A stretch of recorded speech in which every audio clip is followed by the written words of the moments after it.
We don't play the social game. We are social. Power 98.5. You're listening to Power 98.5, powered by United Angels Dream, your #1 resource for public relations, entertainment, and multimedia. Contact them today at unitedangelsdream.com. Prepare yourself. Okay, let's go.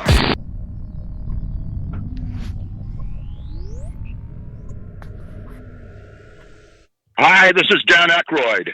He's progressive. He's beautiful. He's thoughtful. He's intelligent. He's powerful. He's positive. He is Stephen Cuoco on Power 98.5 Satellite Radio. Empowering listeners from the US to the UK. Live on air with Stephen Cuoco.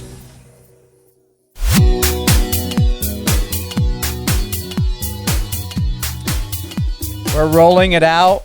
4:00 p.m. Eastern Standard Time, baby. Rita, where are you? Oh, I'm in sunny San Diego, California. Oh, and you missed the 2.5 feet of the motherfucking snow. I do not miss it at all. Oh, not even a little. Oh my God, I'm going to tell you.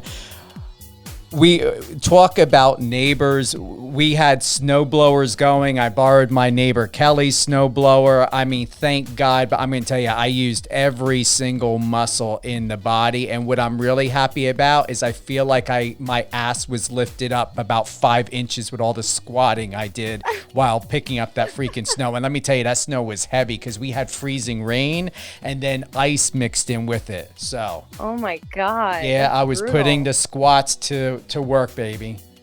Wow. That So, sounds brutal, man. I'm not gonna lie. I don't miss that shit at all. I miss living in New York. I really do. I love New York. It made me the woman that I am today, honestly. But the weather, I can't anymore. I can't even handle the winter here in California. oh, well, what is winter in California? I think it's like 60s and it gets to like 50s, but it's a cold 50 and a cold 60. I swear it is. Yeah, but here's the thing, Rita. The only thing you've got to be careful for when going out there in wintertime is if it rains, because they can't even drive in rain out there. That's true. I stay home when it rains. I don't even try. I'm scared for my baby. I do not want to bring her out when people are on the road and they do not know how to drive as it is, let alone when it rains. It's so funny. I want to thank everyone for tuning in live on air with Stephen Cuoco on Power 98.5. It is a beautiful evening. It is clear skies out. I am going to have a couple cocktails tonight. It's that time. It's that day. It's that season. And I really feel in the mood to just relax. I've got Rita Pira here with us today on Power 98.5. She's an extraordinary young woman. She's doing incredible things. When you hear about her story, and I'm going to read this brief description. How I went from being a world-class insecure people pleaser and queen of self-sabotage with severe imposter syndrome and a splash of trust and daddy issues that was extremely codependent, needy, full of self-doubt and feared judgment, attracting toxic relationships and feeling completely purposeless, to falling in love with myself and my life and empowering women all over the globe to do the same. Tell us more. Crazy, right? Crazy, exactly. Yeah, it's pretty wild. So, the things that you learn as a child subconsciously, limiting beliefs, things that are just blocking you, you're in your own way and you don't even realize it. But it's basically survival strategies that we developed as children, as kids from age 0 to 7. Our brains are purely subconscious. And so we don't even realize it, but we're developing this whole belief system just to keep us safe from things that are external from us. So say, for example, back in the day, when the day was back, we were running away from saber-toothed tigers. And so now the saber-toothed tigers are trolls all online, right? So you are afraid of judgment. You don't want people to talk about you. You stay small and safe and in your little familiar comfort zone. No matter how much you're suffering, you still stay in that familiar zone. And I realized that I was doing that. Excuse me.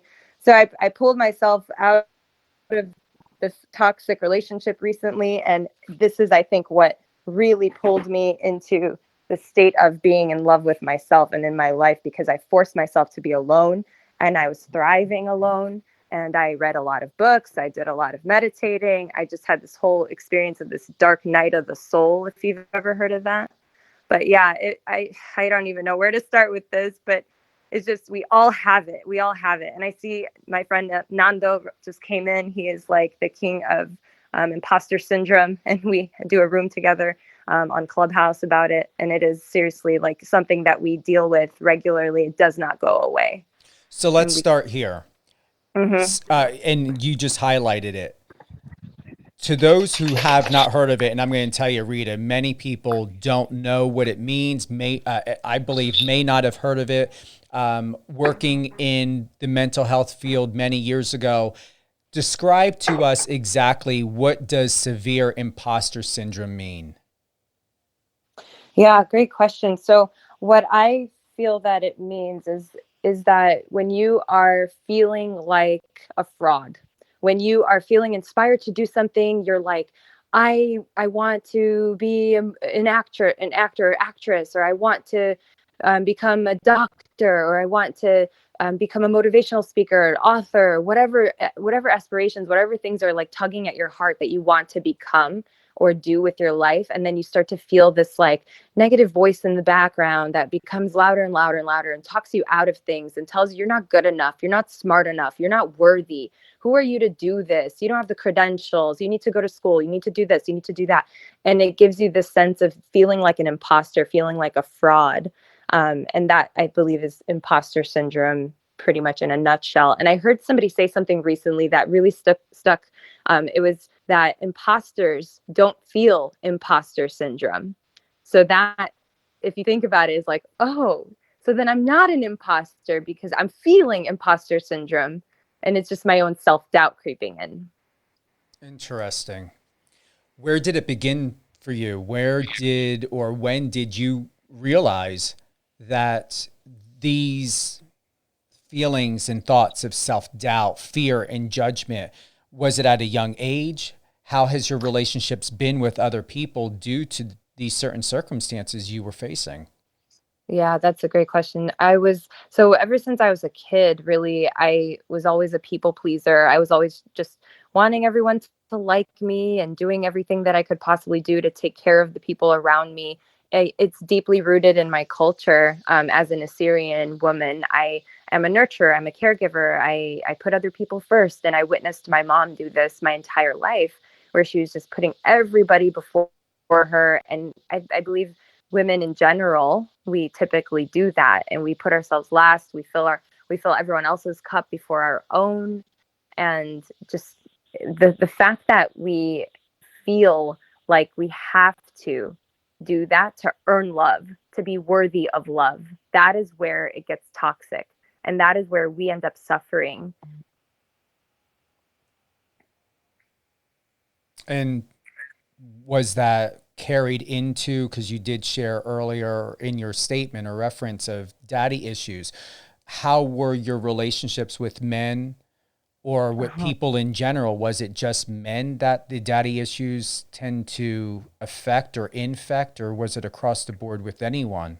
Yeah. Oh my gosh. My belief system was to worry about what other people think, to take care of everyone else first, never leave the man that I'm with no matter what, and to give, and never take, to like earn or be worthy of love. And it just was really impossible for me to allow anyone to do anything for me. It could have been a friend, it could have been a sibling, it could have been a guy I was going out with. And I had this pressure of having to get married and have kids, just culturally and as a woman. And so I found myself in relationships where maybe I was giving off this energy of like, I have to find someone. And I was maybe even willing to settle just so that I could reach this goal that was not even mine. And with the whole thing with my dad, I saw my mom stay with my dad all these years, even though I was 12 years old telling her to get a divorce. Kids are really smart. They're really intuitive. They're able to see what's going on without you. You're thinking you're hiding things from them. But if you're staying with someone for the kids, you're doing more harm than good. be honest. And I'm speaking from experience and from my own personal experience, but also from friends and coaching clients and whatnot that I've seen in the past. But with my relationships with men, being this person who is a people pleaser, a giver, and just putting myself last all the time, I lost myself in the process. This is why it becomes toxic. You put yourself last and you lose yourself in the process of being with someone else. They become your entire world. Your happiness depends on them, and that is not healthy at all. And so every relationship that I had been in, I was going to self-sabotage because my inner being, my soul was suffering. It's like, this is not right. You're forcing this. You're forcing this to be the case because you're supposed to get married. You're supposed to do this. You're supposed to do that. So not until I realized, hey, you know what? I don't have to live my life this way because XYZ person told me to, or my culture told me to. I'm wearing this skin suit. I'm this soul that's on this earth living a human experience. I'm here for a purpose. And for 10, 11 years, I suppressed those feelings and those desires of feeling that I was meant for more, needing to do this or that or the other to please my family, to please my parents, to please my culture, to protect our reputation at all costs. Like, what people think of you is everything. And that's just so ridiculous when you think about it. Like, how are you going to end up on your deathbed full of regret because other people told you who to be and what to do with your life, and you lived it out of fear of disappointing somebody? It's crazy. You wrote, from ages 0 to 7, your mind is subconscious. It is picking up things and forming a belief system that runs the show when you're an adult. Do you believe you completely or nearly addressed subconsciously things that had happened in your life to where you finally feel like you've gotten your life back, you've taken your sanity back?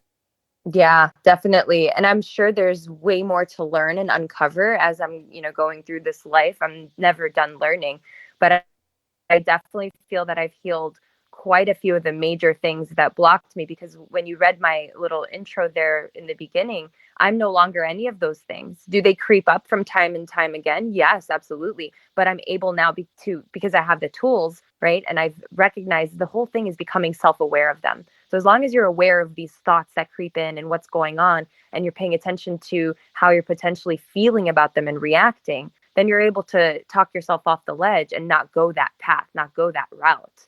Because if you're not happy and at your best with yourself, if you don't love being alone by yourself, if you don't like who you are when you're alone and you're by yourself, you're not going to be happy and at your best when you're with anybody else. You need to work on you and then come back and be in a relationship.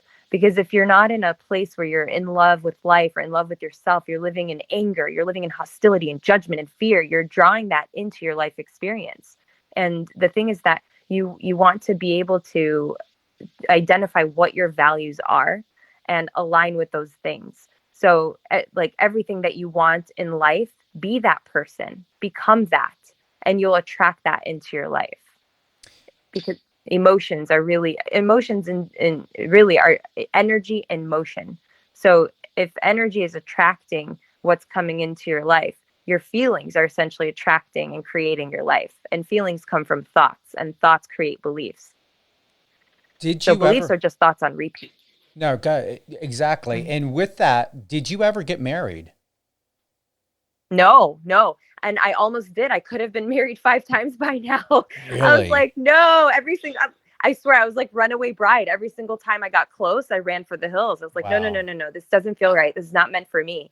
Because I knew I was not at a place where I didn't want to be a wife and have kids and, just have a regular job as a teacher and live happily ever. I would have ended up miserable, stressed, sick, tired, just unhappy. Like, what's the point of being here? I felt called to do more. And I've been just, the whole imposter syndrome thing, I've been talking myself out of doing these things that I know I'm meant to do. And I'm doing now because I decided, hey, you know what?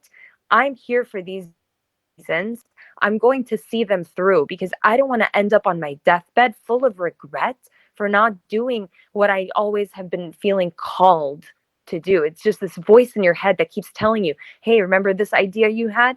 Hey, remember this thing you're good at? Hey, remember this like business, whatever, or this thing that you wanted to do all your life and you're not doing it? Like, why aren't you doing it? Why aren't you doing it? It's this nagging voice. You are qualified. Do it. You'll be supported. Do it. But we talk ourselves out of it, out of fear that we're not good enough. We're not smart enough. People will talk. We'll be judged. We'll be ridiculed. We'll be found out. Like, it's so, so sad how many people I know that have such beautiful potential and gifts that they're not bringing forth out of fear of not being good enough, out of fear of failure, out of fear of success too.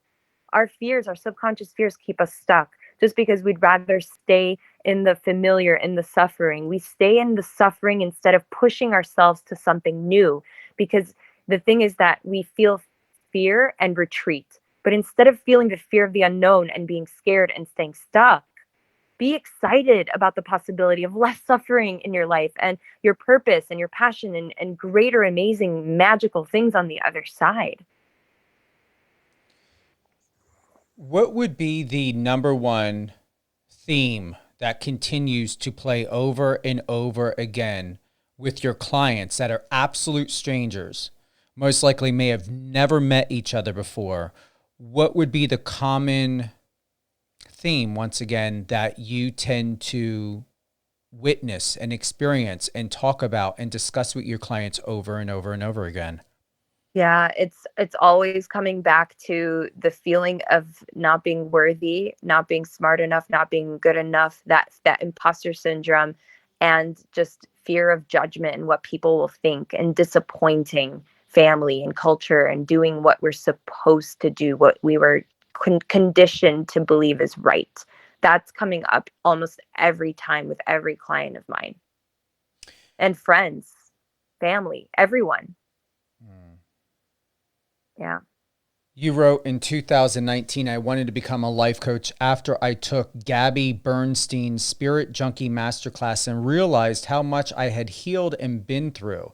I felt like my healing could help heal others, but I'm not ready. I need XYZ credential or certificate first. I need another certificate. Look at where you're at now. How did you get through that? Yeah. Oh my gosh.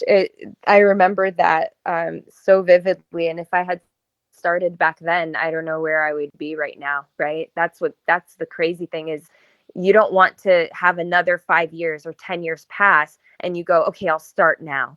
If you start right now and just push through that fear, you'll end up on the other side looking back like, man, I'm so glad I started. What was I afraid of? That's really what got me going. Because right now I look back at the year 2010, where I first became raw vegan overnight. I started a blog called rawrita.com. I had these amazing recipes and people were loving it. And then one negative comment, just one, scared me back into this retreat mode, like fear, like, oh no, people will talk crap about me and I can't put myself out there like that. And so I took down the whole website. And this was before vegan and plant-based and juicing, before all that shit was cool. So imagine if I had stayed doing that from back then, where I would be in that health and wellness and plant-based industry by now. Who knows? But I do believe everything happens for you, not to you. And that was a lesson that I had to learn. And now whenever I see a negative comment, which I haven't attracted negativity in my awareness, I'm not even looking for it. So I'm not going to find it. That's another thing I started to realize, is that I used to look for the evidence to prove myself right, to prove my fearful mindset right.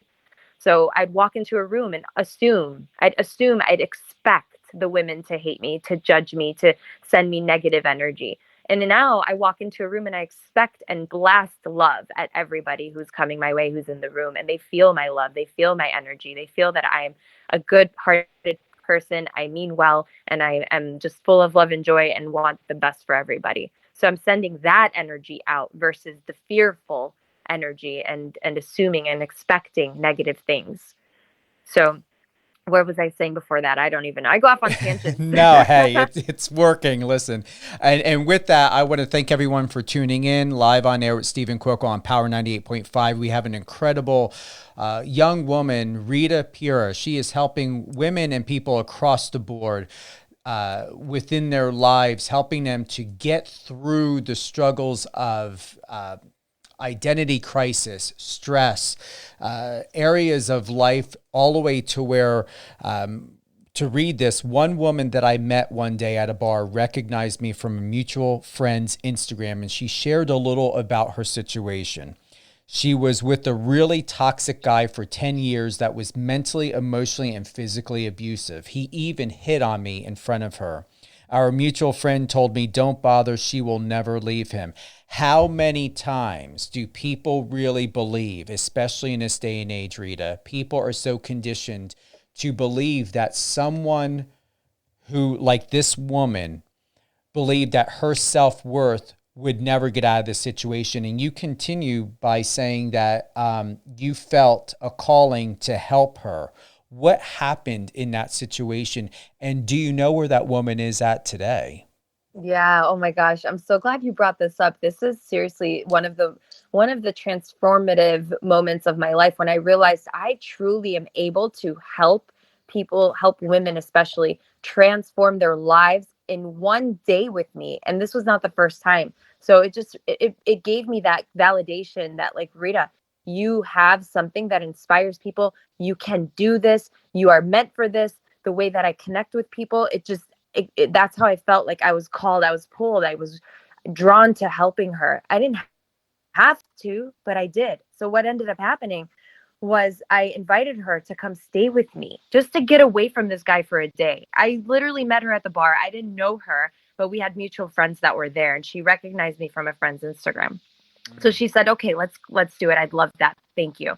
I'm standing outside with her, calling an Uber to drive us back to my place. This was when I was living in New York. He comes over and he grabs my phone from my hand. He chucks it across the street. It was like, I don't know, 200-300 feet or something. And I went to go get my phone. I come back to seeing her on the ground bleeding from her freaking head. Ooh. And it was chaos. Everybody was like running around, freaking out, didn't know what was happening. And there's bodyguards, security, police, all her friends were calling me an instigator. And a part of me felt like it was my fault. But like I said before, everything happens for a reason. And instead of just for you, to you. And I don't believe in coincidences. And I happened to be there that night for a reason, for this girl. And so I went to the hospital with her that night. We were there till like 7 a.m. I brought her to my place. I gave her clothes, a towel. After she woke up, I made her breakfast. I made her a green juice. And then I drove her all the way to Harlem from Queens. Okay. Like, that's a long drive and traffic. I took her all the way to Harlem. And we met up with her sister. She greeted me with a hug. She was crying her eyes out. She was thanking me. She said, we've been telling her for years. We've been trying to get her to leave him. She never, ever, would leave him. Thank you so much for being there for her and all of that. I received a text one day from her she was asking me to meet up with her because she wanted to thank me in person. So it turns out that because she left him, she finally left this guy because he basically, like, she had stitches on her forehead from him. He literally pushed her so hard that she fell and busted her head and had to spend the night in the hospital. And stories that she told me before, he pulled a knife on her. She had her hair up in a ponytail. One time he would pull the ponytail out and say, you look like a boy. I don't like that. Don't wear your hair like that. She wouldn't be able to go out with friends. He made her stay home while he went out. And I'm just like, how are you allowing this to be your life? How are you allowing this to be your life? Because you don't have to be here. You can absolutely leave. It's kind of like this one story I've read somewhere. I don't remember where, but there's a baby elephant that's tied to like a fence or something. And it tries to get out and it can't. He's stuck. He tries again. He's stuck. He tries again. He's stuck. So he's conditioned to believe he's stuck and he cannot ever leave. Until he grows up, he becomes a big, giant adult elephant. And he's still chained to this little fence, unable to leave because he believes in his mind that he's caged, he's stuck forever. And so that's kind of like how she was, where she didn't believe that she had other options. She felt stuck. He brainwashed her to believe that nobody else would love her. This is all she was worthy of. No one in, and this is it. This is her life. And that is it. They've invested so much time and all of that. So she stayed and stayed and stayed. So that's when she reached out a couple of months later. I thought she went back to him. I don't know what happened. She wasn't answering my text until one day she reached out to me, and she said that she wanted to meet up to thank me in person. And she said that she got some New York housing lottery out of nowhere so quickly that she won the housing lottery to get an apartment on the water, like on the water at the lowest price you could think of. And she started dating an NFL player. And then months later, we connected again. And she told me that she and her high school sweetheart just both happen to be single now and connected. And they're pregnant and they're moving in, they're buying a house. Like, she told me she does not even recognize the woman that she was when she was with that toxic guy. Looking back, she's like, I was brainwashed. I can't even believe that was me. And she just has so much confidence and so much joy. And she's just such a happy, beautiful person right now. And it's just magical. It's amazing to see that she changed her life just after that one day of being like shaken to her core. And that's what I encourage people to realize, that everything happens for you, not to you. And instead of going, why me? Why is this happening to me? Look at the lesson. Look where you can grow. Look where there's healing for you to do. And everything is a life experience to grow you. Every relationship you're in is meant to grow you, to evolve you to the next level of you. And you showed up. I showed up. I had to show up. And now I'm showing up through my podcast, through my book, through coaching. And I just started my YouTube channel yesterday, and I was on the phone with somebody who's an international speaker, and he heard a bunch of my stories, and he's just like, oh my God, I cannot wait for us to be back on stages again. You are coming with me and you're going to be on all of them. So I'm really excited. Things are happening, and it's all because I took that 20 seconds of courage. I launched my podcast. I'm sharing my story. I have so many different stories that touch people in different areas of their lives where they're stuck. And I believe that it's my purpose to share. It's my purpose to teach people about the corrupt food system, that they're poisoning themselves. It's my purpose. It's my calling to share that your mindset is creating your life experience, what your beliefs are, where they came from, identify what your patterns are, find out who you are really at your core. Do you believe that what you crave, what you're desiring, what's on your heart is actually possible for you? Because if not, then you're the one blocking yourself from achieving what it is that you are wanting in life, whether it's a relationship, whether it's a career, or some sort of purpose that you're feeling called to. If you don't even believe that's possible, there's a vibrational mismatch happening from what you're thinking to what you're feeling. Therefore, what you want will not manifest. I want to thank Alicia for joining us today. Just to let everyone know, we are live on air with Stephen Cook on Power 98.5. In the blast out that I had shared about Rita Pira, we are doing our live interview through and on the Clubhouse app. This way to extend it even further, be able to connect with those who may have questions or who may want to add some input. Rita is a holistic life coach, a speaker, a writer, and manifesting queen. And I'm going to say I just had a deja vu. You did? I did. What I was just your had deja vu? I'm sitting here and I'm reading your information, your title, to be very specific in this sharing with the listeners.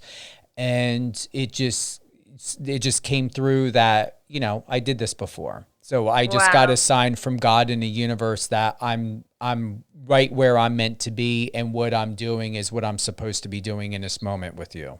I love that so much. Oh, that just fills my heart. I love hearing when people have these moments of like, I'm in the right path. I'm on the right path. I'm exactly where I'm supposed to be, because there is no wrong path. You're always on the right path. It's just a matter of if you're keeping yourself stuck on it.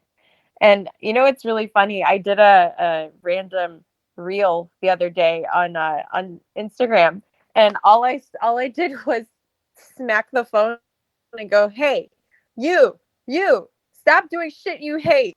And it's like people are loving it. It's so funny because it's true. It's like you are forcing yourself to live a life that's making you miserable, that's making you suffer. Stop doing things you hate. Stop people pleasing. Stop putting yourself last. Stop self-sabotaging and stop making excuses and get out of your own damn way. And the magic, let it happen. Let it flow.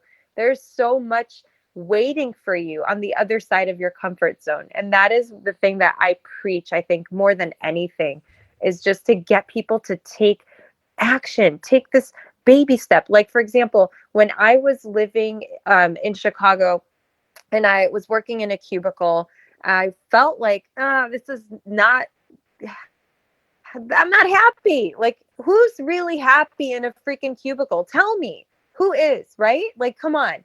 And so I'm sitting in this cubicle and I'm like, this is not cool. I don't like this. I went online on Craigslist. This is before Craigslist was creepy. This was like 2007, 2008. And everything on there was pretty legit. And so I found this application for something called the Truth Tour. And I was like, what is this? I didn't really know what it was. I looked at the application. I was like, why not? Right? It came to me for a reason. Let me go with the flow, see what happens. I fill out this application. And it's asking me questions like, what would you do with $1 million? And I'm like, I don't know. I'd buy everybody and their mother's gas because gas was like $5 a gallon there in Chicago at the time. And then they called me and they're like, congratulations. We want to set up a 15-minute phone interview with you. I was like, cool, let's do it. So set that up, did that call. A month later, congratulations, you made it to the next round. We want you to send in a 3-minute video of yourself. And I was like, oh my gosh, okay, cool, done. Let's do it. So I sent that video in. Then they call me again. Congratulations, you made it to the next round. We want you to fly to New York to audition in person. And I was like, oh my gosh, so cool. Wow, I can't believe this is amazing. I'll be there. I'll see you there. I didn't even think about, hey, do I have the money for a ticket? Do I have the money for the hotel? Can I get the days off from work? Is this scary? Should I even bother? What if I don't even get it? It's probably likely that I won't get it. So many people from all over the country are auditioning or applying. But I stopped myself from even having those thoughts because I was like, you know what? This is coming to me for a reason. I'm going to see this through, whether it's just for having the experience, but I don't want to live the rest of my life going, what if?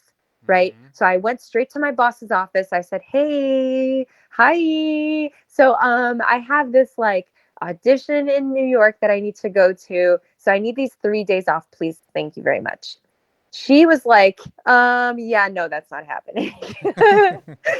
And I was like, okay, well, I'm going to go anyway.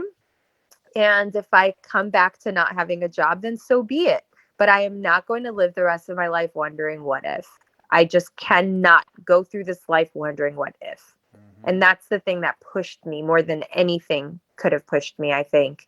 That fear of what if I had done that for the rest of my life, to think that's scary, man. So if there's something coming your way, whoever's listening to this, if you something has come into your life and you're contemplating whether you should do it or not, do it. Do it and expect magic. Do it and expect the most amazing outcomes of which you want will happen or better. Just have that mindset and expect miracles, expect magic. This is a good podcast episode I did. I call something about, I forgot what I called it, but like why you should always expect magic or something like that. It was like one of my very first episodes. But so anyway, back to the story. I basically went to New York for this audition and I didn't even like worry about, oh my gosh, how am I going to pay my rent? How am I going to pay my car note? How am I going to whatever? What if I don't get it? None of those thoughts. I didn't even think those. I didn't want to manifest or attract that into my life. So I go to New York, I do the audition, this whole crazy long process, and I got it. I got picked out of thousands of people that auditioned for this tour. What ended up happening was they put a microphone in my hand, Stephen, and it made me learn and realize that, oh my God, I have a beautiful natural gift of speaking. And I would have never discovered this gift if I didn't say yes to this really scary thing and go on that journey. Because them putting a microphone in my hand and they said, go ahead. I'm like, what do I do? They're like, just go have fun. I'm like, okay. I did not want to give it back. I was like, oh my God, this is so much fun. It lit me up. It lit me up so much. And that's the thing is like, you have to find what lights you up in life.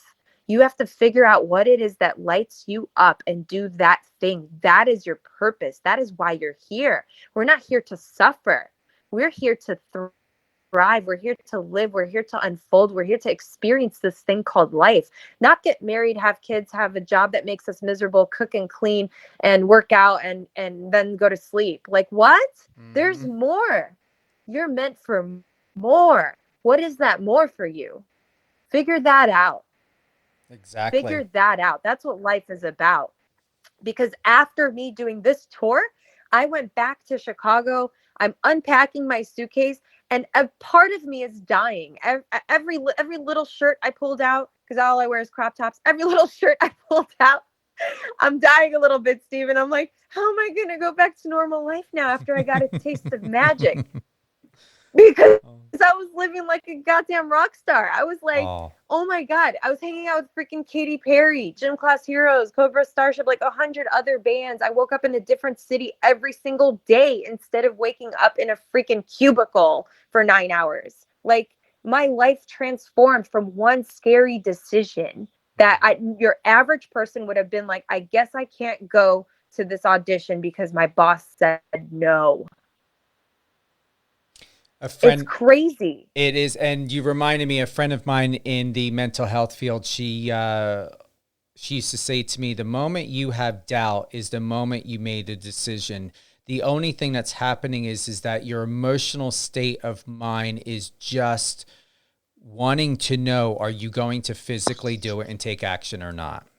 Yes. Oh, I love that. I love that. Because I had that moment again where I was standing and I was unpacking that suitcase.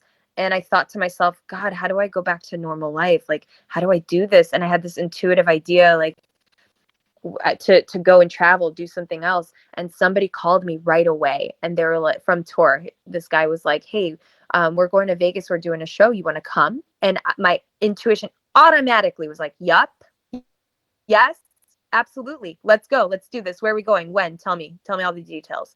Instead of being afraid, like, oh no, I have to find a job. I'm back here. You know, I got to get back to it, get back to normal living. So I booked the flight, was repacking, went to Vegas for 3 days, and it was the most amazing time of my life.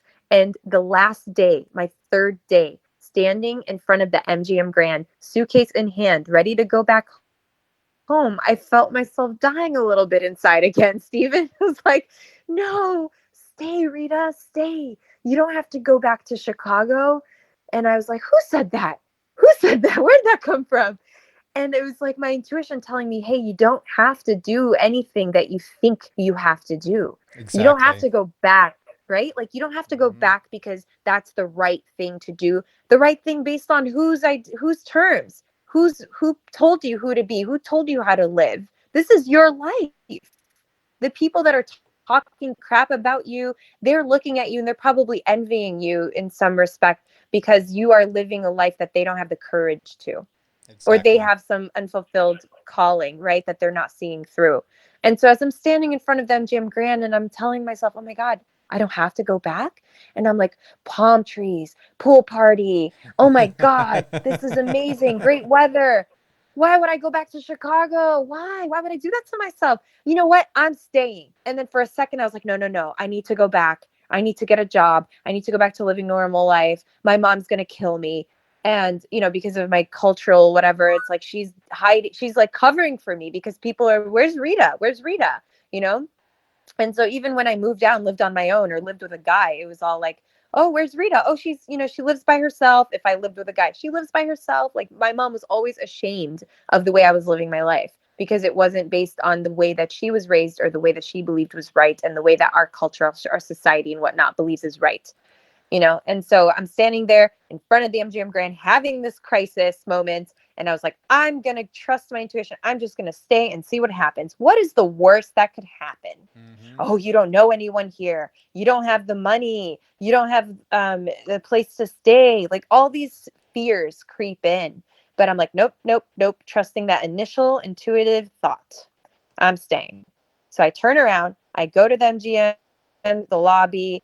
I give my suitcase to the bellhop And I was like, hey, can you watch my stuff for a little while? He's like, yeah, sure. How long? I'm like, honestly, I don't know. I just missed my flight on purpose. We're going to see how it goes. He's like, okay. I see you. That's cool. So I turn around and I head toward the casino floor, and almost immediately, Steven, it was like the universe was like, okay, you want to play? Let's play. I'm telling you, it's like choose your own adventure. Life is a choose your own adventure game. It's like, are you going to just play it safe? Or are you going to have fun and like see what happens and explore and meet people and say yes to shit and just be guided and let magic unfold? And so I get stopped by somebody right away. Like I didn't even make it a quarter way through the casino floor. I was heading to the pool. And this guy goes, hey, where are you going? I'm like, I don't know. I just missed my flight on purpose and just, going with the flow. He's like, that's cool. I am this VIP blah, blah, blah person. I have this guest list and whatnot, VIP at the bank at the Bellagio. You want to come? I'm like, sure. Why not? So I go that night to the bank at the Bellagio. I'm brought into this VIP. Next thing you know, I'm shoulder to shoulder with Leonardo DiCaprio in his VIP. Okay. So instead of being on a freaking plane, shoulder to shoulder with some person who's going to talk to me, until I fall asleep or something, I'm shoulder to shoulder with Leonardo DiCaprio. Like, what? That's crazy. And then I end up getting a job with this guy. I end up living with him for a month. He let me crash there. I was like Chef Rita, earning my keep, And then I found a place, moved in, and I had the job with him. And my job was managing a guest list. I was going to these bathrooms or these clubs, collecting beautiful women, like, hey, come to VIP with me. And they're like, okay. So I got paid for every single pretty girl I brought to the pool parties or whatever club thing I was promoting at the time. And I got myself into some promo modeling. And then one day I was at the mall, and I'm at Wet Seal. I'm at the register. I'm paying. I see this guy from the corner of my eye. I'm like, oh, he's going to totally try to talk to me. And as I walked out, I'm trying to like beeline and dodge him. And he's handing out a business card to me. And I grabbed it. I'm like, what's this? And he's a casting director for VH1. And he wants me to do this show called For the Love of Ray J because I look like Kim Kardashian. And I'm like, oh, okay. No, I can't do that because my mom would kill me. So that's where I said no for the first time. And that's where I wonder, what if I had done that? And it scares me to think about. I could have been maybe some big TV celebrity right now. Mm-hmm. I don't know. But because I said no to that, out of fear of judgment, out of fear of my family being disappointed and people talking shit about me for my culture and whatnot, I said no. Then he goes, okay, well, there's actually this Warner Brothers movie that's being filmed here. Should be good. I'm like, okay, yeah, I'll do that. That sounds legit. And so they brought me over to this studio area where they were recording, and they had me wear this bikini. They took a Polaroid of me, and they said, go get your hair done, your makeup done, and then go get some breakfast, and then we'll tell you where to go. So they sat me down at Caesar's Palace at this pool area, and there's all these people that are part of it was like closed off. Everybody's part of the acting scene. So now whenever I'm watching a movie, I'm analyzing everything that's happening in the background. And it's just part of like being behind the scenes for 14 hours. It's like now I can't watch a movie just on the external side. I'm like analyzing every little bit of it and watching people in the background fake talk. It's really fun. But so before you know it, I get messages from people on Facebook months later. They're like, oh my God, Rita, I just saw you. You're in The Hangover. And I'm like, yeah, I told you. They're like, no, you're in it. You're in The Hangover. And I'm like, yeah, I know. They're like, no. You take up the whole freaking screen. I'm like, what? Oh no, my mom's going to kill me. Like right away, my mind went to my mom's going to kill me. Like how long have I been living my life out of fear of disappointing my mom and my culture? And like everything that I've done as an adult, even till now, I still consider my mom will kill me, or my mom would be disappointed, or this will hurt her feelings, or if she finds out about this, she won't be happy. But I'm doing it anyway now. And so I ended up in the movie The Hangover. And all of these things, like just so much magic unfolded. And I ended up, me living in New York in 2014 would not have happened if I didn't do this whole thing I just told you about. Because I met somebody on the tour or not on the tour, that did the tour in a different year, that I ended up dating long distance. Because if neither one of us did that tour, we wouldn't have ever met. But if I didn't take that step, that scary step, and do that tour, we definitely wouldn't have met, and then dated long distance. And then suddenly, magically, wouldn't you know it, the school that I applied to work at as a teacher, while I was a college student, reached out, and they're like, "Hey, we're considering application." I'm like, 2 years later? Oh, and by the way, we're building a location in Brooklyn. Like, what? How? I'm dating someone that lives in New York, and you're building a location in Brooklyn, and you're considering my application 2 years later. I was like, okay, universe, I see you. I'm done with Arizona now. I guess it's time to move on to New York. And I knew that he wasn't for me, but I identified that this was happening for me, and I had to explore it. And I became the woman that I am today because I lived in New York, because I discovered Gabby Bernstein. I went through this whole dark night of the soul, peeled back the layers of who I thought I was, and my calling and all that became very clear to me. It's just amazing when you look back at all of the breadcrumbs, you can identify where you've been guided, who you're supposed to be, and who you really are, and what your calling is, what your purpose is, and what you've basically worn as a mask, as a costume, as an identity, as a skin suit or whatnot, that is not your own, that you picked up from when you were just a kid or from society. You're supposed to be a certain way. You're supposed to live your life a certain way, be a certain person, whether it's your religion or whether it's, the way that you were raised, or if you came from a broken home, so to speak. It all impacts the way you show up as an adult. So that is just a little bit of my story, Stephen. And I'm going to have to watch The Hangover again to just see where you took up the screen. Yeah. You can actually Google it. My 5th grade students found the video clip on YouTube. And I was like, why are you guys even watching this movie? But you can find it if you type in The Hangover Stu's Shining Moment. It comes up right away on YouTube. And it's really crazy because, yeah, I thought I was going to be lurking in the background. I legit thought I was just going to be lurking in the background. I was hired on as an background extra, right? And they ended up using me so much that I take up the entire screen for a good 6 seconds. And it's like, I went and I saw it in the theater a couple weeks after it came out because people were like telling me, Rita, you're like in it. And then I found out I'm also in the trailer. That little clip of me not only made it in this big ass movie, but also in the trailer. It's crazy to think about that none of this would have happened if I didn't just say yes to that little scary moment back in Chicago when I was working in this cubicle and filled out this random application for this tour. Changed my life forever. I would have been married with kids by now, guarantee you. Miserable, wow. Married with kids, hating my life for sure. Not that marriage and kids makes you hate your life, but I wouldn't have explored my life in the way that I did. You know what I mean? I wouldn't have explored my life in the way that I did and discovered who I am and be on this current path that I'm on. So if I Google The Hangover and then you said what reference? So you type in The Hangover Stu's Shining Moment. STU''S. Stu's Shining Moment. Let's see for shits and the YouTube clip comes up. All right. Let's yeah, see. It's funny. All right. So The Hangover, Stu's Shining scene or moment? Moment. All right. Let's see what comes up. All right. Stu's Shining Moment. All right. It's crazy to think about that was like 12 years ago or so. Let's see.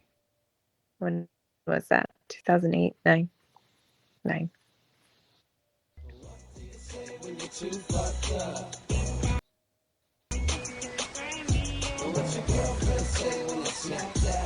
Oh, you're by the pool?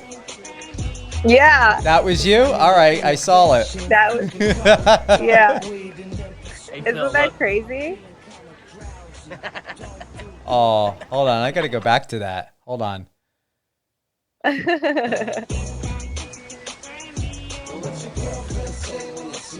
Oh, shit. That is you. It's so crazy. Is that it? Or that you don't pop up No, anywhere that's, else? yeah. No, that's it. I am lurking in the background though, but that's really what I thought it was going to be. Oh my God. That was It's so so, crazy. yeah. Come on. What And a then when story. you look up, I know, right? It's wild. And when you look up the trailer, you'll see that same scene, there's like a flash of it in the trailer. Yeah. Think about this movie, this like whole movie, and they pulled this little teeny tiny part of me and put it in there. What are the odds of that? That's crazy. Wow. Yeah. And so many more stories like this where I was just going with the flow and I end up backstage, or, I meet people that I'm so open. That's the thing. I'd like to invite people to just be a little more open. And especially now, it's so hard because of the pandemic that it's distancing us, not socially, just physically, like 6 feet apart, but because of the mask, we're not able to like smile at each other and connect like that with people anymore. They've instilled so much fear in people, and it's just disconnecting us. It's sad. So I wave at people. I say good morning, and I'm just, luckily I have a dog, so he's greeting, people before I get to, and it just opens the door. But I'd like to invite people just to be more open and expect magic, expect miracles, say yes to shit. Just trust your inspired, the first 5 seconds, your gut reaction. Is it a yes?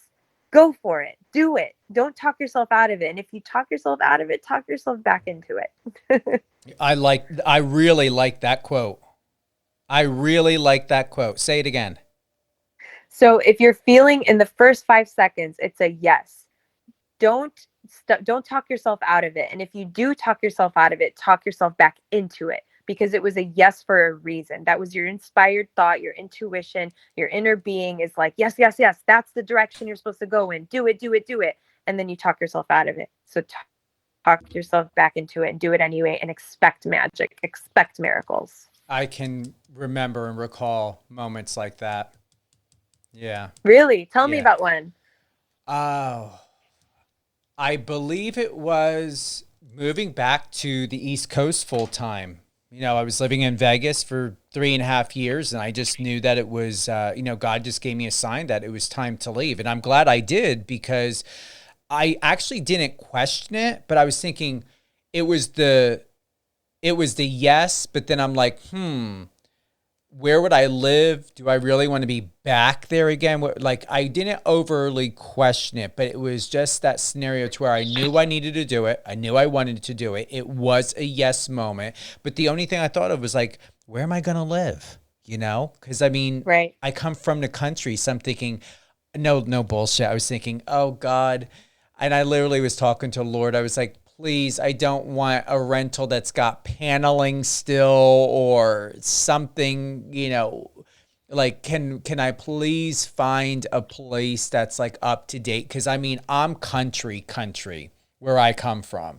Nice. And like near the border of Pennsylvania, like there's updated homes, there's new homes out here, but it is Jersey, and I could pay more for a rental out here than I was living on the West Coast. And I was thinking, all right, I don't need a house.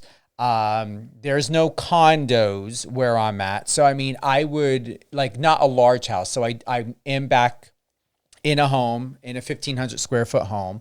A family friend owns this house, and I'm very happy to have it. But at the same time, it's like, it wasn't Vegas. It's not like, other places I lived in Santa Fe or LA. Like, you've got more opportunities of where you want to go and where you want to live and what style of a place you want to have. Where I'm from, it's like, it's country. Yeah. Yeah. And that I can relate to that too. I had that when I was living in Vegas. I had that moment where I was like, I think I'm done here. Like, you just feel it. I also felt it when I lived in New York after 5 years, and I felt called to move back to Chicago. And when I say I felt called, it's really your intuition again. It's like something's not feeling right. Things have changed. Things have shifted within yourself. You just pay attention and you can notice a shift. You can notice something's different. And what happened for me was I forgave my dad after hating him for a decade, or actually more. I would walk past him at Christmas time and not even say a word to this man. And it was because of the upbringing we talked about earlier, that I saw my mom staying no matter what. Like, she was not happy and she was hiding it from us as best as she could. He was drinking, gambling, coming and going as he pleased, was a little verbally and physically abusive. I saw to my aunt one day, and he beat me black and blue when I was 17 one day. And it was just crazy to carry that with me and not even realize that I had been carrying that with me. It was stored in my body. That energy, that negative, fear-based hate, anger, resentment, when you carry that in your body, you're emitting that energy, that frequency, and you're attracting that back into your life. So that's why I had all these toxic relationships. That's why I was self-sabotaging, because I didn't believe I deserved anything better because of what I witnessed as a kid, right? And so when I realized that I was carrying this with me, it was because I was reading a book called A Return to Love by Marianne Williamson. And I was laying on the beach in New York reading this book, and I got to this page about how holding on to anger, resentment, and fear and all these negative, low vibrating energies, like it's like drinking poison and expecting the other person to die.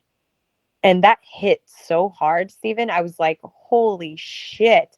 I immediately thought of my dad, and I was like, whoa, whoa, whoa, whoa, whoa.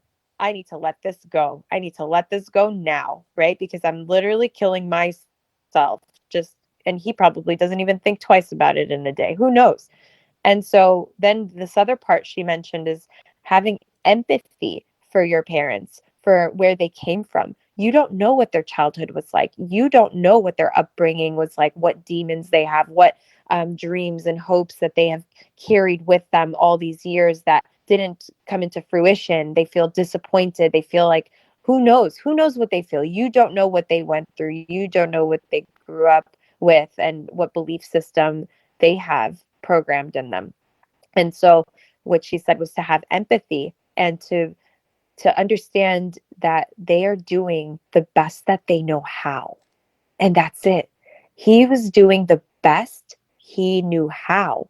And so with that, I was able to be like, oh my gosh, I love you. I forgive you. I release this. I let it go. It doesn't serve me. I'm sending you love. And that was it. I forgave him just like that. No conversation had to be had. No apology needed. Completely released it. And I felt it. You know how people say you feel the weight of the world off of your shoulders? That's exactly what happened. I felt lighter. And when you remove things like that from your being, from your body, you're removing that negative energy because it's occupying mental, emotional, physical space. You're releasing it. It makes room for love to come in. It makes room for higher vibrating energies, better things to come in because you're releasing that. I also realized that I had this crazy pain and tension in my neck and my shoulders all the time, and it's pretty much gone now. And so the reason I told you the story is because the calling I felt to move back to Chicago only happened after I did this, after I forgave my dad. I started to feel like, why am I in New York? Why am I not back home with my family? Why am I not, like I'm here paying $2,300 in rent in New York, and I got my dog. I'm barely doing anything. I stay home. I cook, clean, organize shit. That's my life. I stopped going out. I stopped partying, all the things. And I was like, why am I here? And every time I thought about my mom or my sister or my dad, I would start crying. And that was a signal from my body reacting to the thought. That was the emotion. And then it triggered a feeling. And then my body was reacting physically with tears and sadness. And so that's what my calling was. Every time I thought about them, I would cry. And mind you, I had been gone for a decade. I never gave a shit. Some Christmases, I didn't even go back. And now suddenly I care. And I care so much that I want to leave New York and move back to Chicago, where I said I would never, ever move back. You couldn't pay me and I would never move back to Chicago. Now suddenly I want to move back and move back in with my family so I could be close to them. What is happening? That's the magic of forgiveness. Like, it's crazy, but it's true. And so that's what I mean about feeling called. Like, it's this idea, it's this thought, it's this nagging feeling that you just listen to, you pay attention to, and you take action on that and trust that that's for you. Because what ended up happening when I moved back to Chicago, and everything fell into place to allow me to do that. Me getting out of my lease, me getting out of the teaching job that I had at one of these colleges in New York. They found a replacement really quickly, which never happens mid-semester. So many things were just falling into place, allowing me to move, because that was what was supposed to happen. Everything is supposed to be easy. Life is not supposed to be hard. If it's hard, you're going against the current that is meant for you. If you're in a relationship that takes a shit ton of work, it's not for you. There's friction there, not because it's meant to, like, it's not for you. And I can dive into that in another thing, but I'm not going to go off on that tangent. But when I got back to Chicago, right away, I saw why I was being pulled there. My sister needed me so badly. She was in a relationship, in a marriage that she felt basically forced into because they had been together for so long, and she never left Chicago. She had been immersed in the Assyrian culture where it's like, you have to get married. When you're getting married, you have to get married. When you're getting married. I pulled myself out of that. I had not been in that at all for like 10 years. And so for her to be in this marriage, for her to be in this situation where I saw her and I was like, oh my God, I don't even recognize you. She was dark and gloomy, depressed, sad, broken, miserable, not inspired, not living her passion, not even cooking anymore. Like, that was her thing. She was Chef Lara. Like, she was just amazing and such a light, such a joy, so much fun. And now she was this dark and gloomy thing. And I helped her out of that. I empowered her to get a divorce and not care what other people would say about it. Because I asked her one question. I said, do you want this to be your life for the rest of your life? And she looked at me dumbfounded, like, no. And I'm like, well, you know what you need to do then. And it's as simple as that. But we end up talking ourselves out of it. Oh, we've been together this many years. He's my best friend. What if I never find anyone? People will talk. If I get a divorce, like every excuse under the sun to keep you safe and in the familiar comfort zone comes up. And another reason I was called back was because I was supposed to meet this man who, because of him, I am now in California, where I always thought I would end up. And because of that relationship, I healed this thing of self-love where I didn't really truly love myself until I got through that relationship. And I healed so many things that I'm not going to really get into unless you want me to, but because of that relationship, I healed the last few things that I feel needed to heal in order for me to get to the next level of me, in order for me to step into my purpose, in order for me to claim myself as a holistic, intuitive health and life coach and what have you, and show up with this podcast and feel confident in my gifts and my abilities to help transform lives. None of this would have happened if I didn't trust my intuition and just say yes and go with the flow and believe it would all work out. And that is what I invite people to just trust themselves a little bit more. You're having this desire, you're having this feeling, you're having this inspired thought, especially over and over and over again, especially if it's on repeat. It is for you. It is for you to actualize. And you are the only one preventing it from happening. Amen.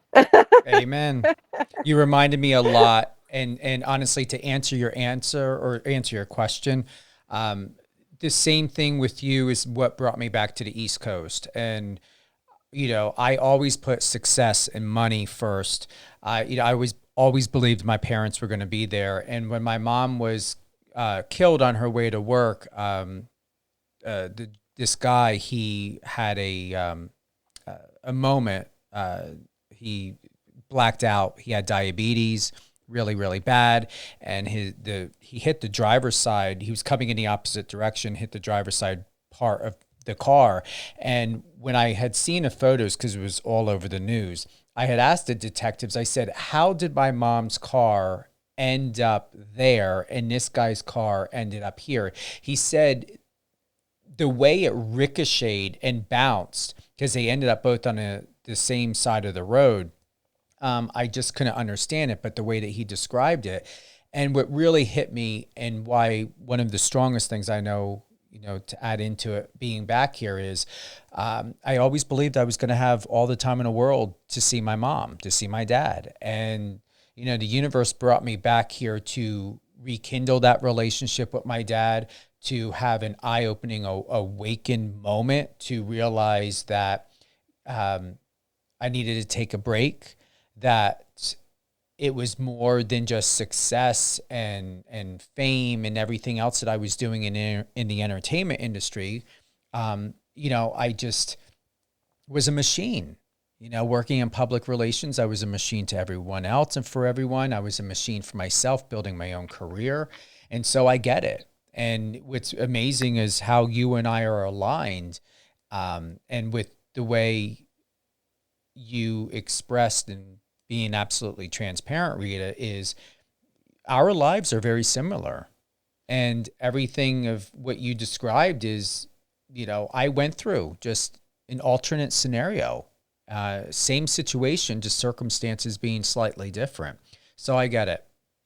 Yeah. Wow. That's amazing. When you said that about your mom, my jaw dropped and I was like, wait, what? Oh my God.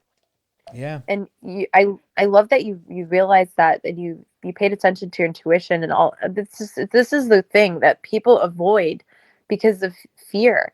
And the whole thing of me feeling like, oh my gosh, what is the point? What is the point of life? Why am I here? Why am I in New York by myself? I could go be with my family. Like, what is the point of life, right? And that's what made me go back to be around my mom, to be around my sister, to be around my family, and just take some time off from what I was supposed to do. And that allowed me to just be free in a way that I had not been in such a long time. We're like slaves to these jobs that we have. We're slaves to the way that we're supposed to live our lives. But if we break ourselves away from these invisible chains and ask ourselves, like, who am I really? Why am I here? What's my purpose? What's the meaning of all this? Like, asking these big questions, you end up going through this thing called the dark night of the soul. I don't know if you've ever heard of that, Stephen. Have you? No. Tell me about it. Oh, Google it. There's this one article that comes up. I think it's by thought.co, I think, or the Elephant Journal. I'm not sure. But it lists out these 13 different scenarios or examples of what it means to go through the dark night of the soul. And every single time I send it to someone who thinks they are depressed or who I think might be depressed, they are going through this. Says here, the term dark night of the soul is Roman Catholic spirituality describing a spiritual crisis and a journey toward union with God? Essentially, yeah. I think it was the article that I liked was by medium.com. I'm not sure. Got it. Medium. Yeah, it should be the one that breaks it down by like 13. No, maybe that was the other one. It says the dark night of the soul is a stage in personal development when a person undergoes a difficult and significant transition to a deeper perception of life and their place in it. Yeah. Yeah. You start to basically go like, why am I here? What's the purpose? Those big questions. And so the one article that I found, it's by Thought Catalog. Actually, I just found it. You're confused because you feel like you should be happy, but you're not. This is the thing that I actually went through with my recent ex. Like, he thought moving to California was going to make him happy, and it didn't. And it was because there's so the thing is that when you're seeking something externally to make you happy, it needs to be addressed internally. What you're seeking externally needs to be addressed internally. So if you're confused because you feel like you should be happy, you have everything working for you, and you have a great job, and you have a nice car, and you have a good looking girlfriend or boyfriend or whatever, and everything is the way that it should be, but you're not happy, that is the thing of the dark night of the soul. It comes up right at the moment which like you have every reason to be happy, and you're like, why am I not happy? And then you start to break down, and you're chasing things outside of you to make you happy, and that's not going to do it.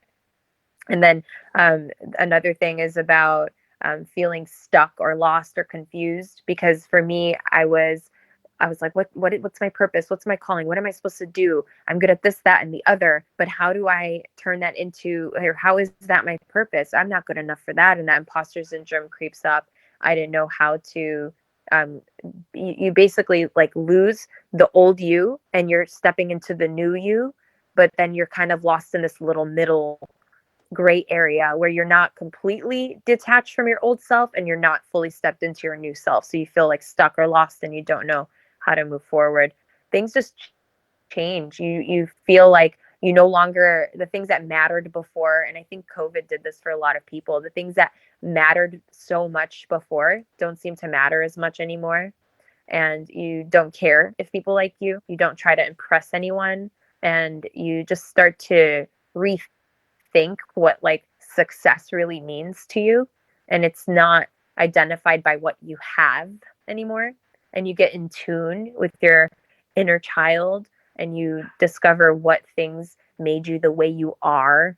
And you begin to realize that you don't have to suffer, and you start to heal the old self, the wounds that you took on from when you were a child that you don't even realize that are in your subconscious that are running the program that is you as an adult.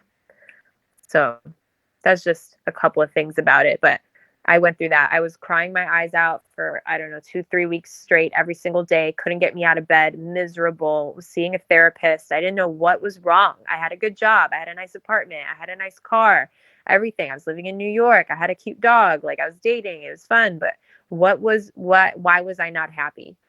Right? So that's when you realize you go through that dark night of the soul.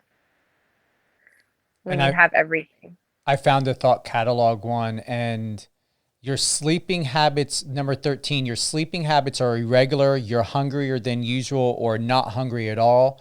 You're sometimes so overwhelmed by emotion that you feel like you can't function. The most important thing to remember during a dark night of the soul is that you must get more rest than usual. You need to take it easy. Your whole body is recalibrating, and it's only natural that you're going to have some, perhaps literal, growing pains. I can remember going through that, moving back to the East Coast. Like boy, was my eating habits up and down. And I was like, am I binge eating because I'm feeling, bored? Like what's going on?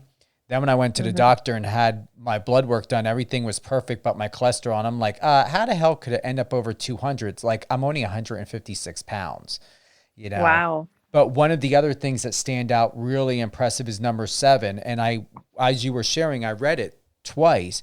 You're radically rethinking your idea of success. You begin listening to the countless warnings that fame and wealth and success is not the luxury life that you think it is. You begin realizing that you don't really want any of it anymore. You're relying on the idea of it to soothe some fear or insecurity you have about your own worthlessness. And as you were sharing, I was reading that and I was thinking, for some reason, I can relate to that, and that applies to me. Going back to, like I said, I put career and success and money first. And then once my mom, was killed on her way to work, and then I realized, all right, what's the change that God, the universe, all the above, what is the message? And I'm thinking to myself, no wonder why I run like a machine and I work like a machine. Because for me, I ran from my past.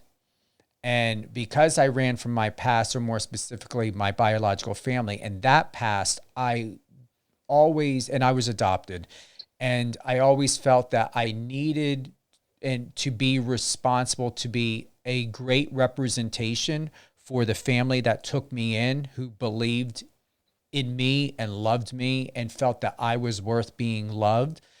And, having my family be in military, law enforcement, government, medical field. And then, I wasn't ashamed of my biological family because I felt that they taught me the reality of life, the darkness of life, what to look out for. I mean, they struggled with addiction, alcoholism, drug addiction. They ran the business into the ground because of greed and everything else like that. And I thought to myself, I want to be a good representation. And my grandfather was the epitome before he died of, what my family was about. He, old Italian, Sicilian, man. And with that, I realized with reading this, I felt that I wanted to be worthy for both of my families because I learned and acquired the knowledge and the ability to be who I am in every way and to help other people to be successful, that I had something I needed to live up to. And after my mother's death, I was like, dang, it's like, she was a deacon in a church. She was a missionary. She worked with patients who had struggled with AIDS back in the 80s and 90s. She did a lot. And when she had passed away, they did a huge local press media in the top publications out here in the New Jersey area.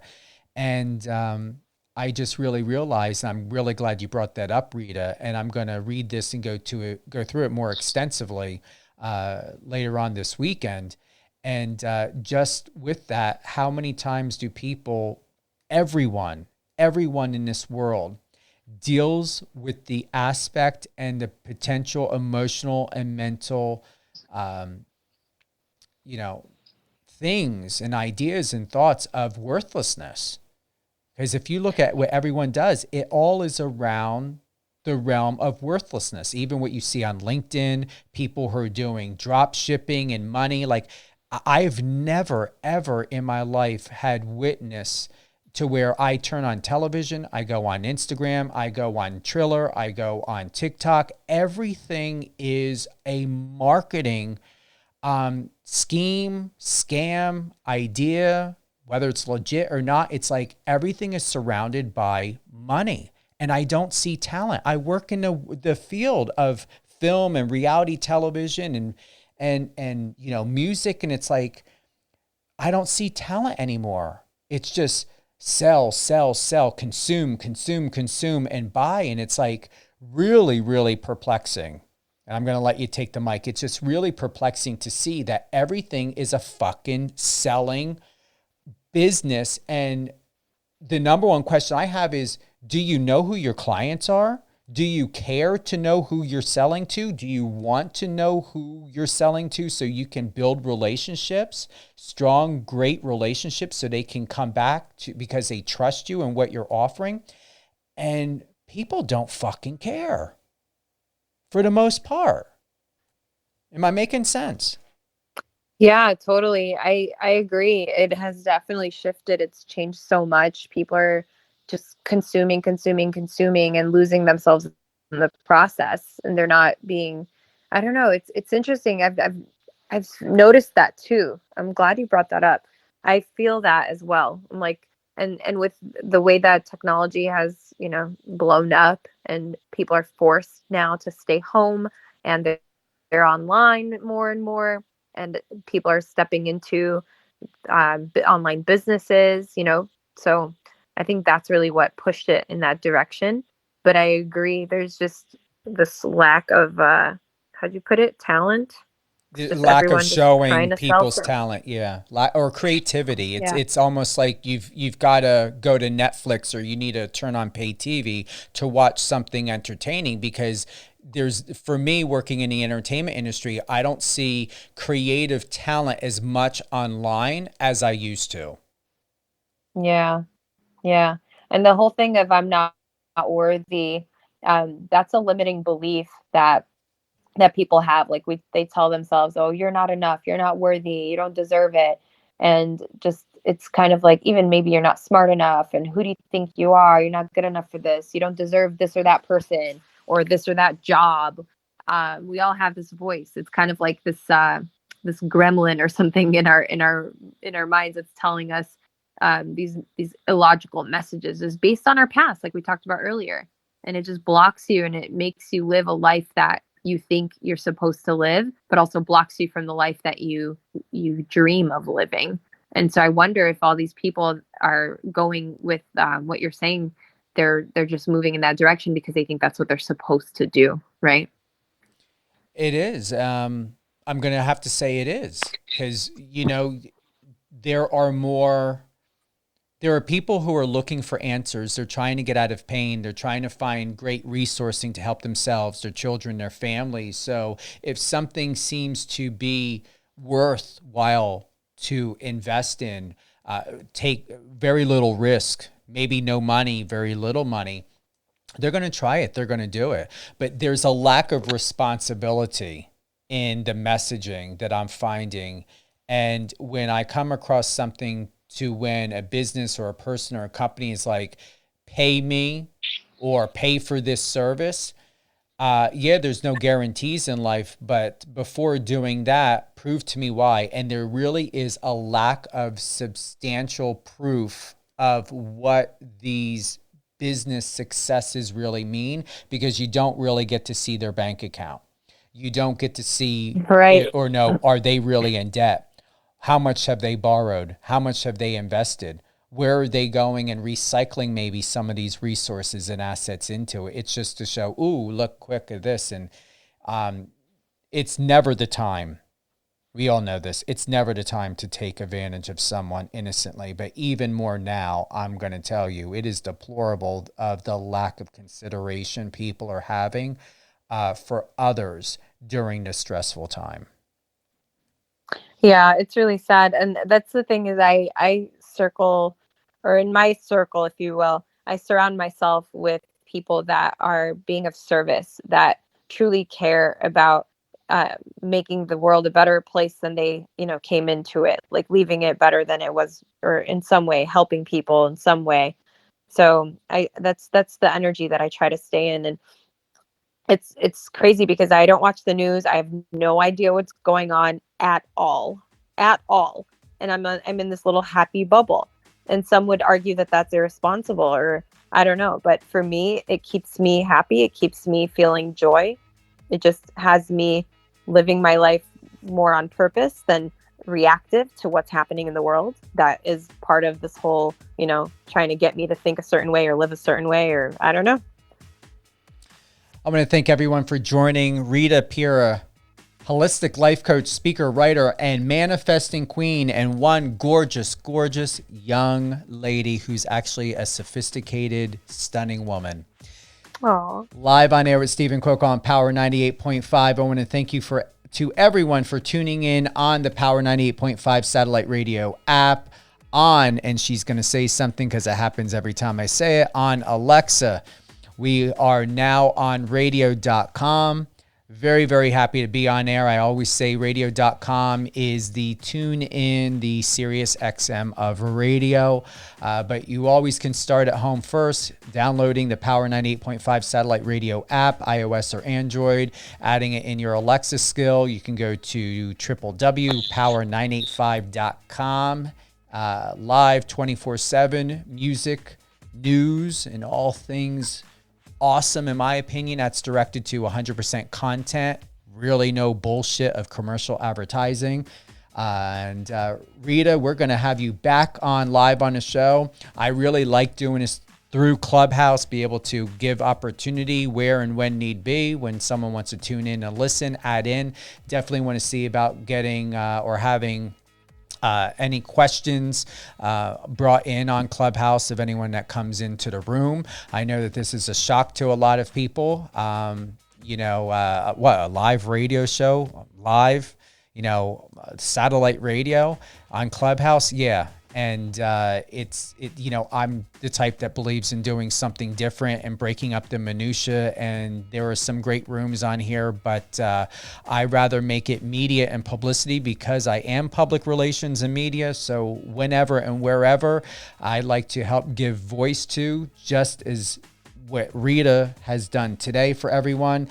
And like I said, Rita, we're going to get back on. We're going to go deeper into your podcast, deeper into the style and type of work that you offer your clients.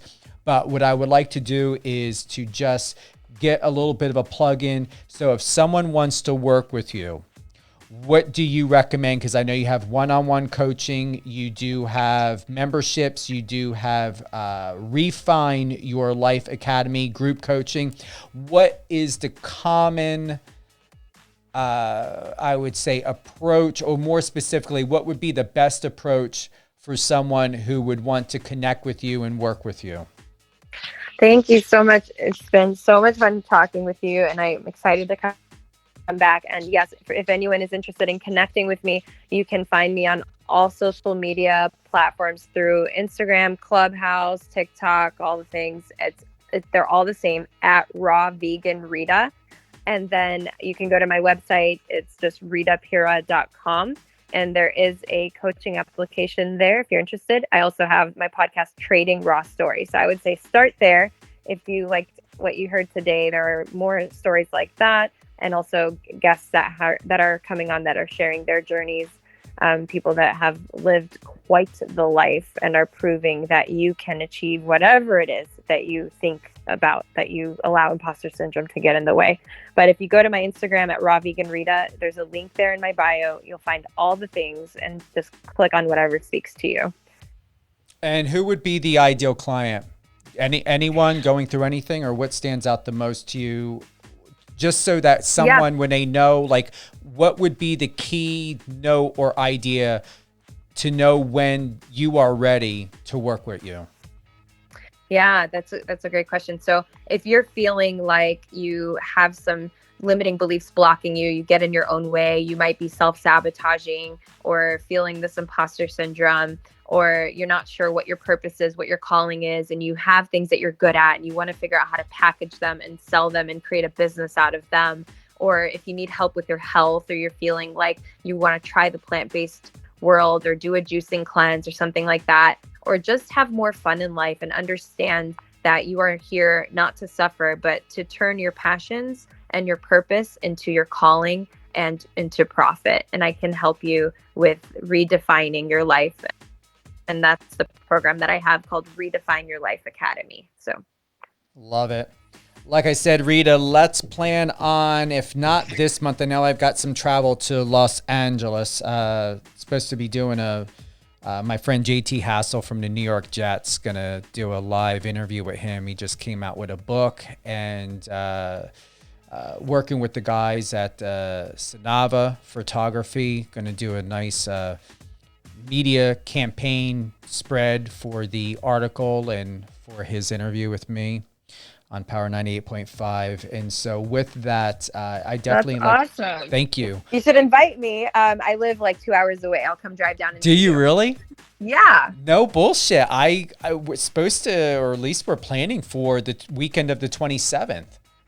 I'm so there. Oh my God. We definitely have got to be in touch for that. So yeah, JT, and then I'm trying to get another celebrity or someone for them for that, because they want to get somebody on there. So I reached out, and I don't mean to, forgive me, Cam, I don't mean to screw up your last name, but remember, no, Cam Gigat, he played the vampire in Twilight. He also played in the movie with Cher, Burlesque. I don't know. How can you not know who Cam is? Oh I don't know. God. So yeah, I'm working to see what else that we can do. But yeah, supposed to be there the weekend of the 27th. But awesome. Like I said, I want to recap, go a little bit more into your work. I mean, wow, I can't believe an hour and 35 minutes. I don't, like I told you, I don't time things. I let the energy go where it needs to go. And congratulations on you from the films you've been in, the Hangover, meeting, Leonardo DiCaprio. This totally unfolded in a way that I did not expect, and I don't, because I know, by giving you guys this platform, you're going to go with letting your narrative unfold naturally and organically. So I'm always looking forward to finding out more about you. But definitely head over to Rita Pira, RITAPIRA.com. Work with me. She's got all the details there, contact information. I'm going to go ahead and I'm going to click on the podcast, but excuse me, Rita is a holistic life coach, speaker, writer, and manifesting queen, and one of the most gorgeous women on earth, to where when you do decide that you want to date or be in a relationship, I wouldn't doubt that you would end up on one of the Real Housewives series, because you're that stunning. You are that stunning. I love you so much. Hey, I'm serious. And then let's see here. We've got your podcast, and just drop a real quick gem about that of what you're covering. What are your stories? Who do you interview? Yeah. Oh my gosh. I love it so much. It's no outlines, no scripts, no research, no planned interview questions or pre-meetings. It is raw and real, authentic, genuine, heart-to-heart, soul-to-soul connections. And I do one on like just solo episodes too. But when I have someone come on, we find that we have a ton in common. They could be someone who's been in some sort of industry. Like, for example, Forbes Riley. I don't know if you're familiar. I'm very familiar with Forbes. She reached out to be on my podcast, and just a couple people that work with Grant Cardone, and so many amazing people I've connected with through Clubhouse that are coming on. And I'd love to have you come on too, Steven. You know what? Let's plan it. Basically, let's do it. But go ahead. Let's do it for sure. But listening to this podcast is kind of like having your own team of like health and life coaches. And it's just a matter of helping you to feel inspired, helping you to feel motivated, helping you to heal your shit and live your life's purpose, basically. Let me see what's in my schedule, and I'm ready. And I'm super inspired because it's like I'm extraordinarily picky about where I go and what platforms, that I go on. And I have no hesitation on going on yours. I just want to make sure that everything is a win-win. That's part of the PR. Who I am and what I do is, and I would do that for clients and do that for myself. Like, it just has to have purpose. It has to have a connection. I'm not about encouraging you or anyone else or even myself to be like, hey, get into that magazine, get into that article, go get interviewed here, get onto a radio show or podcast.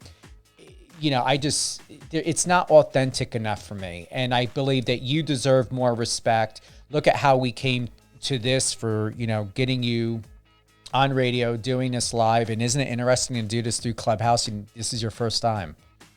Yeah, it's very cool. I'm so grateful. And I love that we connected through Clubhouse and are developing this lovely relationship. And I hope that when you are in LA, you do give me a call, because I will drive my ass over there to meet you. Well, listen, I am going to tell myself, because I don't like to make promises because you never know what's going to happen or come up, but I am telling myself to remember, and I'm letting you know that I'm tentatively, the plane ticket hasn't been procured yet, but it's right now we're getting it set February 27th, photo shoot, JT Hassel from the New York Jets, and working my magic to see who else we can get for this photo shoot. But yeah, you can hold me to it. Remember it. You can remind me, be like, Steven, hey, sometimes I can be a little bit self-absorbed because I just like to keep things and options open. And with this whole coronavirus thing, I want to make sure you're protected and we're all protected, because I don't know if you've noticed this, but there have been some projects during this time within the last year to where people who weren't meant to show up didn't show up, and those that were meant to be there and to show up have. And it's quite interesting. So I'm taking less control, making the plans, but taking less control and allowing what's meant to happen. And it's taking me That is how I live my life. Yeah. So. It's taking me a long time to get like that. Yeah. So, Rita, I usually say stay on the line because we usually do live phone, but we are live on Clubhouse, on the Clubhouse app. We are live on YouTube and Facebook. Alexa, get the Power 98.5 satellite radio app. It's available on iOS and Android. We are also live and stream 24/7 on streammitter.com, Stream a Radio Line, MyTuner, and now one of the top radio platforms for FM and satellite, radio.com. Rita, thank you very much. You're awesome. You're beautiful. I'm now always going to remember you being on The Hangover, being on the movie The Hangover. Thank you so much. It's been such an honor. I'm so grateful to have spent this time with you, Steven. I can't wait to talk to you again. Thank you, everyone, for joining Rita Pira and I live on air with Steven Cuoco on Power 98.5. Have a good night. Good night.